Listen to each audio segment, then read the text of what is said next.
Fağır bir prezident tapmışdınız. Fağır bir aparat tapmışdınız. Sağdan da döşüyürdü, soldan da döşüyürdü. Kim eləyirdi?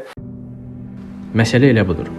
Elçibəy hakimiyyətə gələndə Sovet hökumətinin qorxusundan ayılmayan və dəynəyinə vərdiş etmiş olanlar onun xalqa olan sevgisini anlamadı. Fikirləşdilər ki, o zəifdir. Amma düşünmədilər ki, özləri güclü idilərsə, niyə bu gücü və xarakteri işğalçı Sovetlərə göstərmirdilər? Çünki Elçibəy həmin dövrlərdə Sovet İttifaqına baş qaldırır, həbs olunur, məhrumiyyətlərlə üzləşirdi. Bəs necə ola bilir ki, dünyanın ən qəddar ölkəsinə baş qaldıran Elçibəy zəif, Elçibəyə baş qaldıranlar isə güclü olur? Elçibəy sadəcə xalqını sevirdi. Yoxsa onun da əlində vəzifənin verdiyi səlahiyyətlər və güc var idi. İstəsəydi bu adamları həbs etdirərdi.